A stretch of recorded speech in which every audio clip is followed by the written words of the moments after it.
La prima roba adesso intanto riprendi il russo, hai premuto? Sì. Allora, il terzo momento di grossa attenzione provocata dagli alleati regionali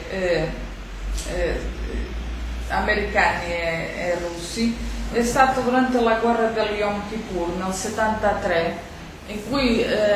nuovamente si è creata una situazione di grossissima tensione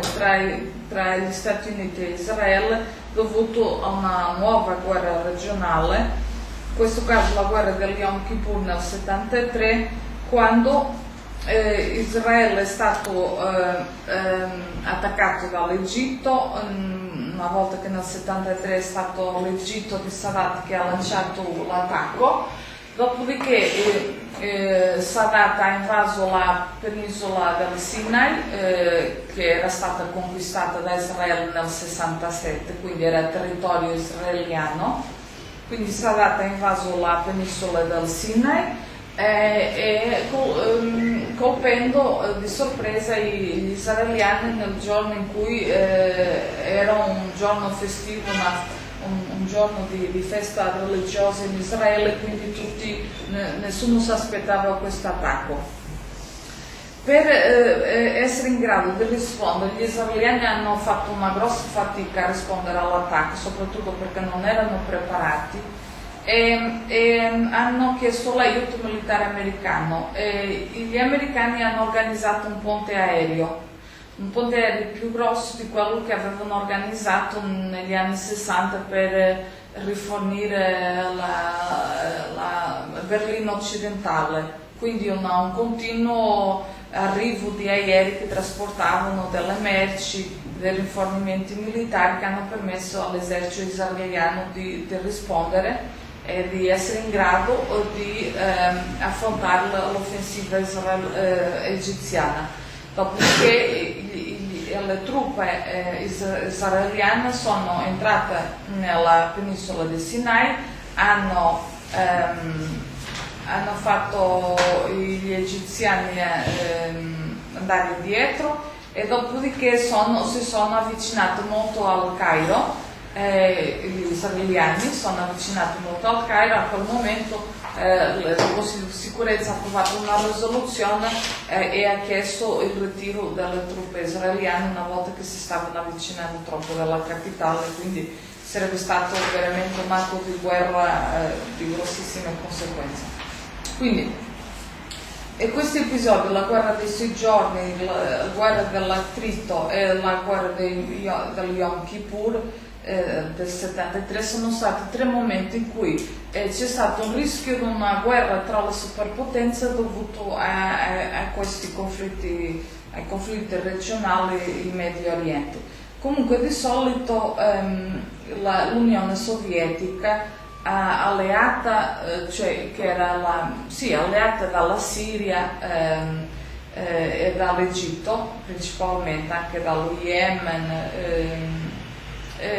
ha avuto un comportamento abbastanza responsabile, perché non ha mai spinto i suoi alleati a prendere degli atti molto provocativi o andare troppo contro gli interessi americani, anzi è abbastanza responsabile perché in molti casi non ha ceduto alla pressione dei suoi alleati arabi per vendergli degli armamenti che gli avrebbero dato la possibilità di provocare una guerra con Israele o con altri paesi pro-americani. Quindi i sovietici sono dimostrati molto responsabili in questo senso, che hanno pesato le conseguenze di fornire degli armamenti o anche di spingere o dare carta bianca ai suoi alleati regionali per attaccare sia Israele sia alleati americani nella regione, e quindi li hanno trattenuti quasi sempre li hanno trattenuti, evitando così un confronto regionale che avrebbe potuto scalare in una guerra più vasta e anche forse una guerra mondiale tra le superpotenze. Comunque, negli anni 70 l'influenza dell'Unione Sovietica comincia a declinare, comincia a diminuire. Quindi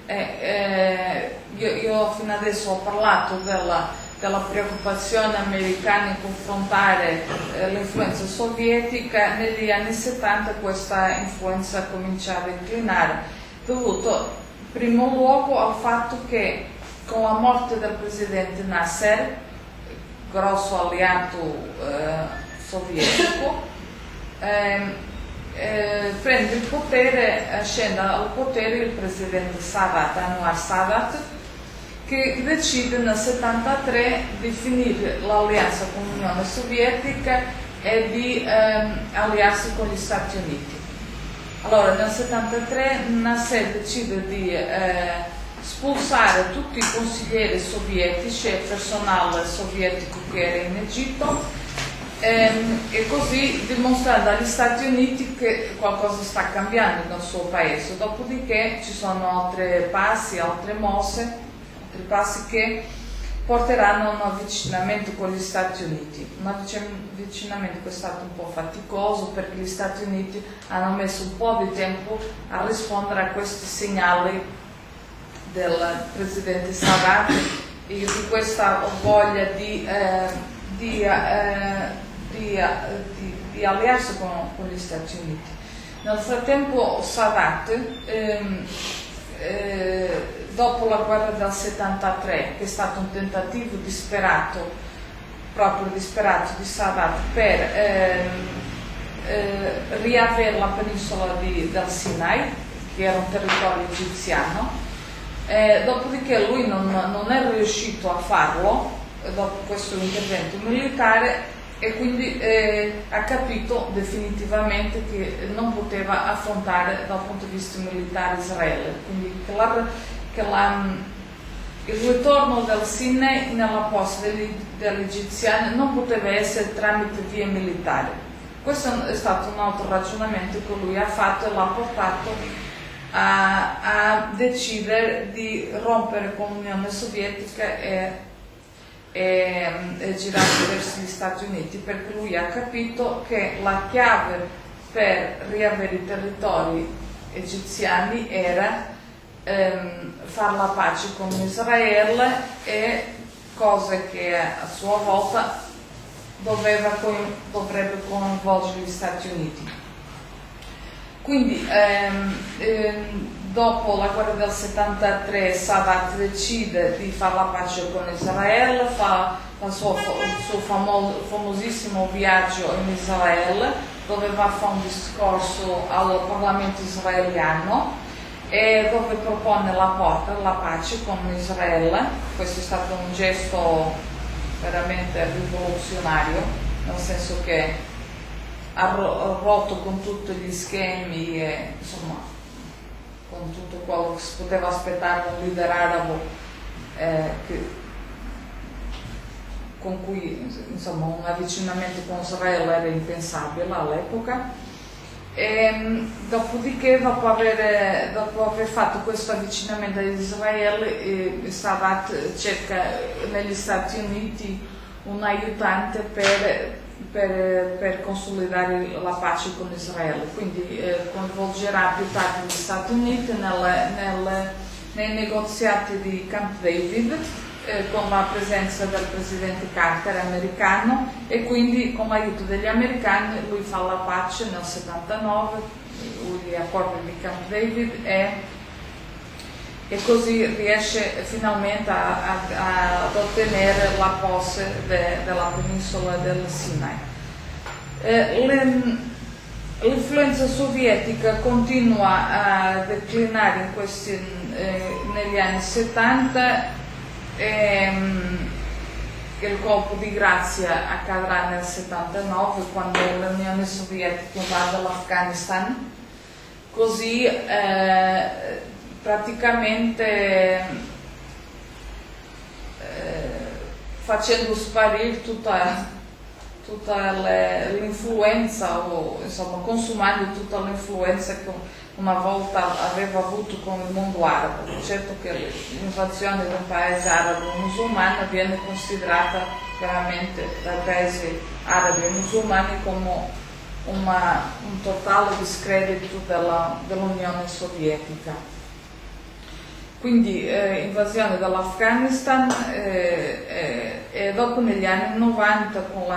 con i problemi del declino dell'Unione Sovietica nella scena internazionale, anche i problemi economici dell'Unione Sovietica, l'Unione Sovietica comincia a ritirare gli appoggi economici e militari che aveva concesso ai suoi alleati arabi e che era la fonte anche del suo prestigio e il suo dominio nel Medio Oriente. Quindi comincia a ritirare questi appoggi perché ha dei problemi interni e soprattutto dei grossi problemi economici. E quindi con la fine della guerra fredda l'Unione Sovietica praticamente esce di scena nel Medio Oriente. E adesso sta ritornando in questi anni, la Russia sta provando a ricostituire un po' i suoi legami con alcuni paesi della zona, in particolare gli ex alleati, e sta tentando di ritornare in Medio Oriente dopo questi anni di allontanamento e di un certo smarrimento della Russia, che sono gli anni che si seguono alla fine della guerra fredda, è un po' lo smarrimento naturale che ha avuto la Russia, quindi ha perso la sua influenza nella zona. Allora,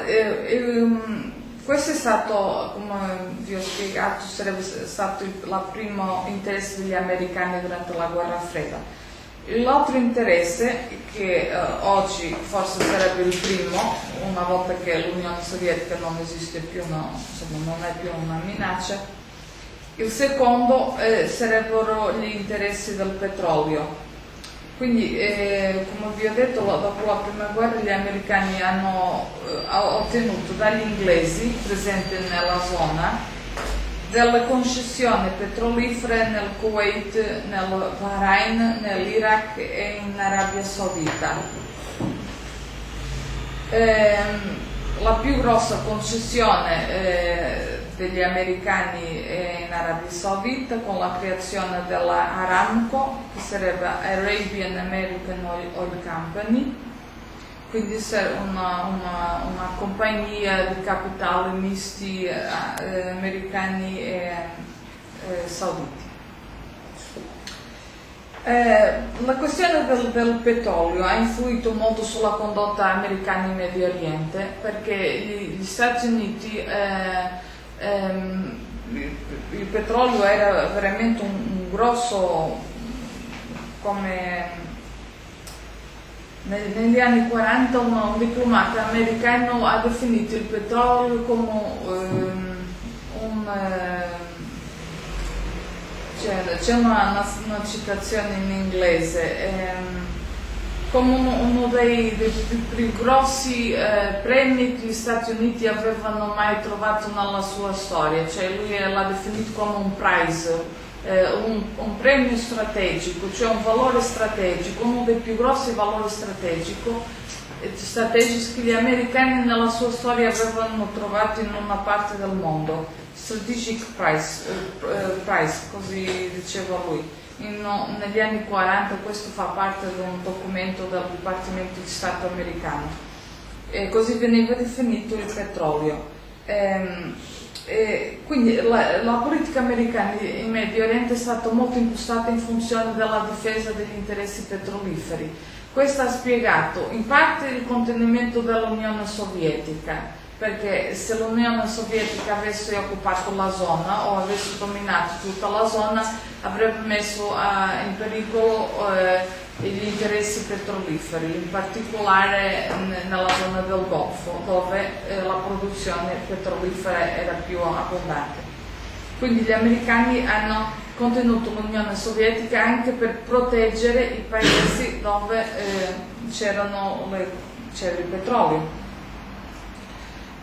in particolare i paesi del Golfo che erano tutti alleati con gli Stati Uniti. Tutti i paesi produttori di petrolio erano dentro l'orbita di influenza americana. E questo è stato un grosso vantaggio che gli Stati Uniti hanno avuto e hanno mantenuto durante tutta la guerra fredda. Questo spiega anche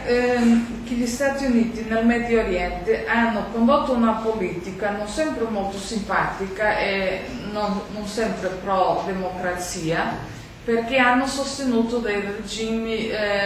autocratici, delle monarchie autoritarie nel Golfo, che erano pro-americani, quindi difendevano gli interessi americani, però non erano della democrazia. E questo si applica a quasi tutti i paesi del Golfo, produttori di petrolio, che non sono mai stati della democrazia. Questo spiega anche la grossa ostilità degli americani a Nasser e altri regimi di orientamento simile a Nasser, che combattevano la presenza americana. Questo spiega per esempio anche un evento che ha lasciato delle tracce negative molto forti nel rapporto tra l'Iran e gli Stati Uniti fino ad oggi, nel 1953, quando il primo ministro iraniano Mossadegh ha deciso di nazionalizzare le compagnie di petrolio che erano nelle mani dei britannici. Quindi lui ha deciso di nazionalizzare il petrolio iraniano, che infatti era controllato dagli inglesi. Gli inglesi hanno reagito anche di forma molto violenta, tra le altre cose decretando un embargo all'Iran, isolando l'Iran dal punto di vista commerciale e anche diplomatico. Inizialmente gli americani non hanno partecipato a questo embargo e a questo isolamento, però dopo,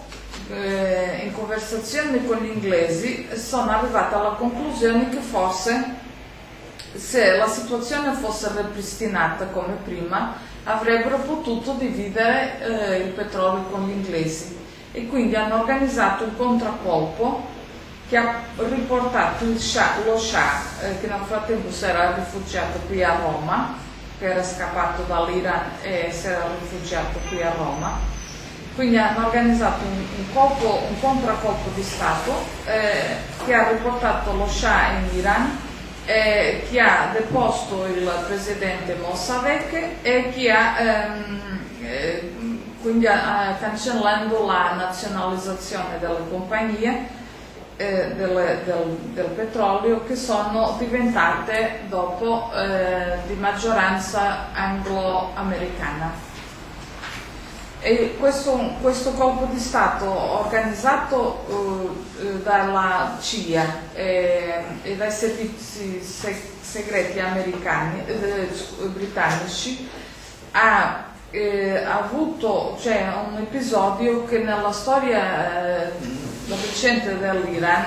ha lasciato una traccia molto negativa, un grosso risentimento degli iraniani nei confronti degli americani, soprattutto perché gli iraniani, quando pensavano agli Stati Uniti, pensavano in una forza democratica che difendeva e che promuoveva la democrazia. Invece hanno visto la faccia più brutta degli americani, infatti il suo attaccamento a interessi economici, e quindi sono rimasti molto delusi. Quindi gli americani, per difendere il petrolio, hanno fatto questo, hanno fatto anche di più. Abbiamo visto in Libano e in Giordania paesi meno importanti, però sempre dei paesi che servivano a difendere altri paesi della zona, quindi dei pilastri secondari, però sempre dei pilastri. Gli Stati Uniti hanno sostenuto dei regimi conservatori, però che erano pro-occidentali. Il petrolio sarà alla base di di alcuni episodi, guerre nella zona del Golfo, per esempio la guerra del Golfo del 91,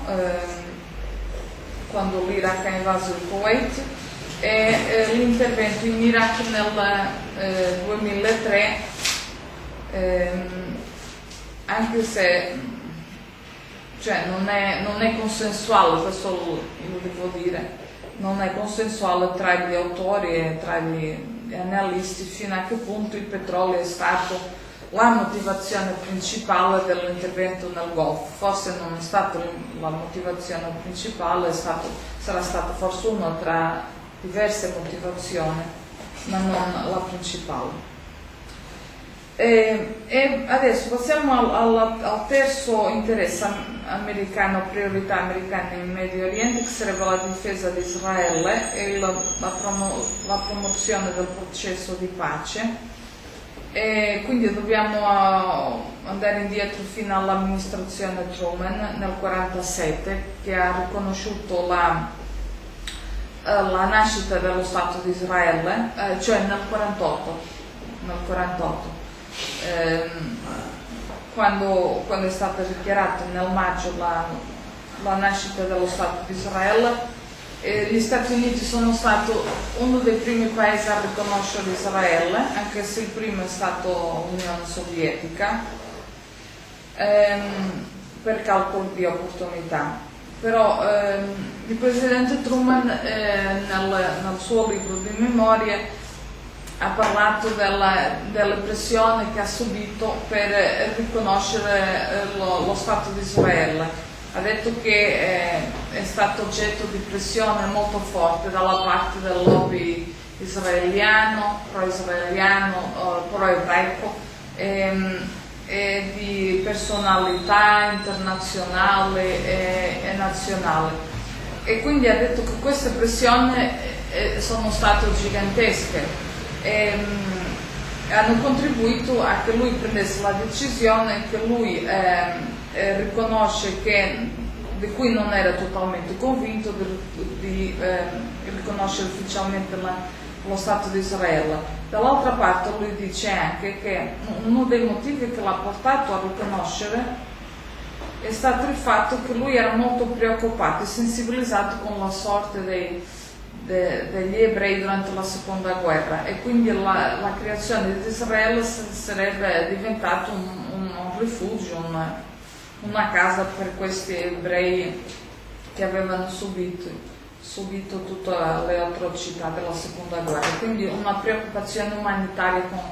con gli ebrei è stato uno dei più grossi motivi che l'ha portato a riconoscere lo Stato di Israele. Lui dice anche nella sua memoria che era cosciente che la creazione dello Stato di Israele avrebbe avuto delle conseguenze molto negative a livello regionale, perché c'erano alleati arabi americani che si sarebbero molto dispiaciuti con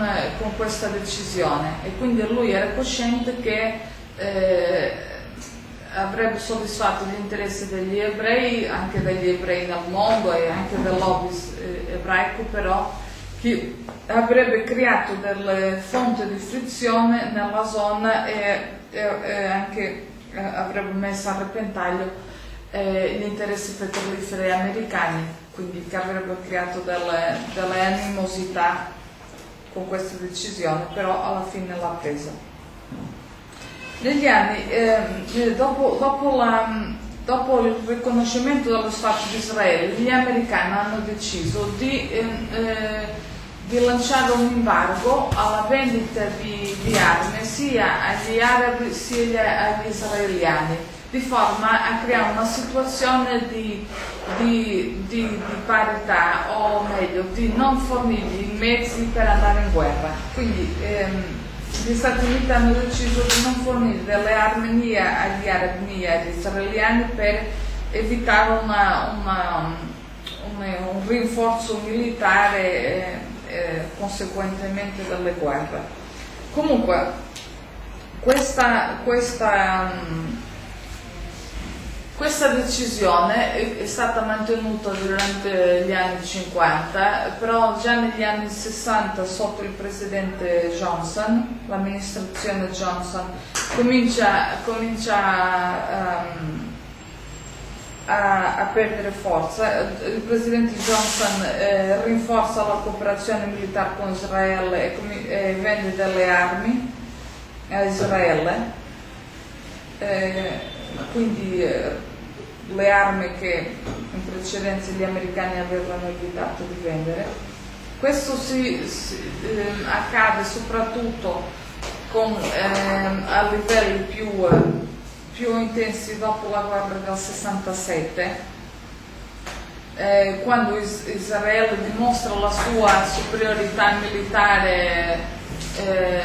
sconfiggendo tutti i suoi vicini arabi. Quindi Israele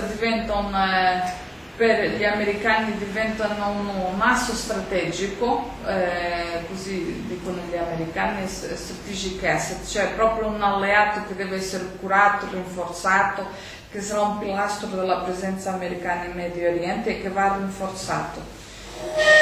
Quindi nella guerra del 67 gli americani prendono atto della superiorità militare indiscutibile di Israele e quindi decidono di fare di Israele diventare veramente il garante degli interessi americani nel Medio Oriente. Questo va rinforzato negli anni sotto l'amministrazione Nixon, che nell'ambito della dottrina Nixon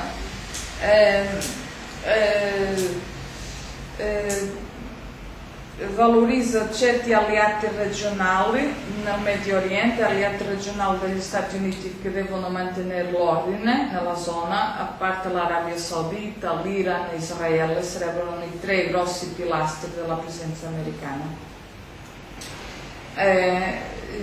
Due nella zona del Golfo, Arabia Saudita e Iran, zona del Golfo, zona del petrolio e dopo Israele.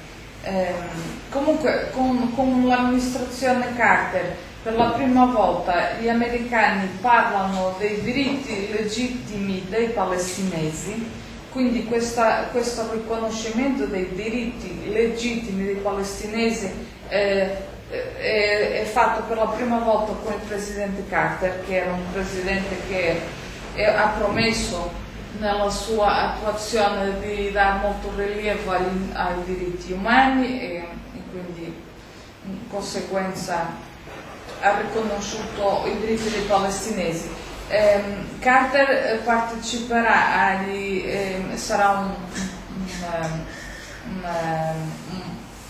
partecipante importante degli accordi di pace di Camp David che fanno la pace tra Israele e l'Egitto e che prevedono anche, perché questa sarebbe